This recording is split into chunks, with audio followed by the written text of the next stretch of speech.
就在最近呢，有个消息在台湾火了。去年年底的时候，美国向台湾批准出售了价值1.8亿美元的火山反坦克布雷系统。然后这个消息经过1个多月的发酵，终于在台湾民间产生巨大讨论。部分台媒就前几天公开报道说，台湾民进党想要把台岛变成地雷岛，要在全台湾部署地雷。对此，一些民进党麾下的媒体反驳说，这个行为是违反渥太华公约的，不是台湾想做的，是美国政府做的。可问题是，台湾民众并不买账。早在去年美国把这款布雷车卖给台湾的时候，我国就严正反对，表示希望美国人不要违反中美联合公报内容，向台湾出售这种违反国际公约的武器。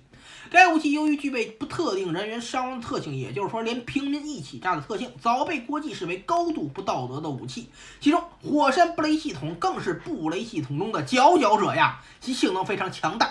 1997年，全世界100多个国家签署加入反地雷的渥太华公约之后，美国方面就封存了该系统，直到2014年乌克兰内战爆发，美国人才将其重新启用。对于这件事情，台湾军方说，这次他们部署的地雷非常先进，具备定时自毁、磁感应引爆、雷区标示的功能，而且还拥有便于识别和清除的特性，与传统在地下埋设地雷不同，可避免军人和民众误触。很显然，台湾民众不买账，他们直接在网上表示，你要是支持这个先进的布雷设备，那你先给自个儿家里布一个地雷试试看啊！由于解放战争后期国民党退守台湾的影响，他们当时为防备大陆的登陆，真的搞了全岛布雷行动，其中受害最严重的是金门地区。一直到2006年，台湾推动杀伤性地雷管制条例立法，促成金门加速排雷，才让台湾人结束了苦地雷久矣的日子。然而好日子没过多久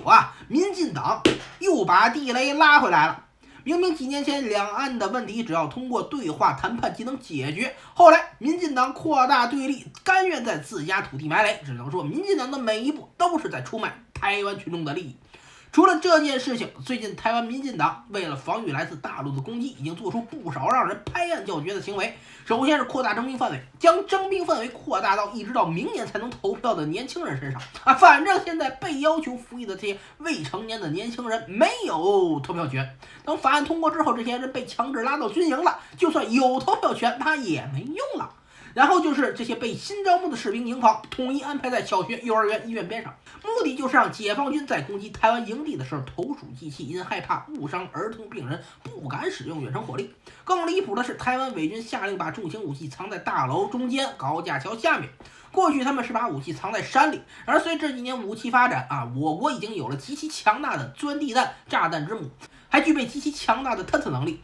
待在山里显然已经不保险了，最保险的方案就是藏在军民楼里，拿老百姓当人肉反应装甲，给台湾重型武器打掩护。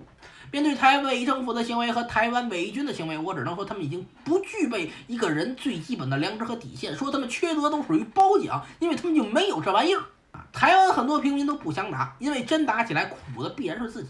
连台湾民众都说，凭借现在大陆的实力，打起仗来封锁台湾，2周没电，3周断粮，台湾怎么打？我炸你2个高压电塔，台湾就得停电几天到几周。台湾军队没有防守的资本。大陆其实从某种意义上也不想打说穿了，台家对岸也有同胞，本虎也有台湾的朋友和网友，谁也不希望认识的朋友陷入到战火之中。真正想让台湾打起来的是谁是美国，是日本，是那些在美国有大量资产的民进党台独分子。他们想要什么呀？日本人是想浑水摸鱼，看能不能捞好处；美国人想要的是台湾多花几千亿买武器；民进党想要的是在台湾疯狂捞钱，然后去美国养老。我死后哪管洪水滔天？就是战争的结果，大陆拿下台湾，但无数的两岸人民将会失去自己的亲人。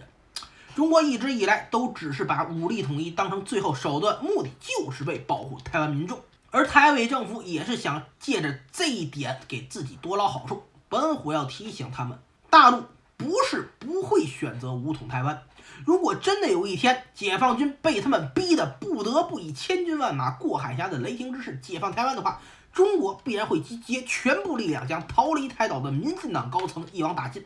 绑架民众和大陆作对不是没有代价，任何想要以民众生命为自己谋利挑起战争的人，不可能逃脱解放军的铁拳和正义的制裁。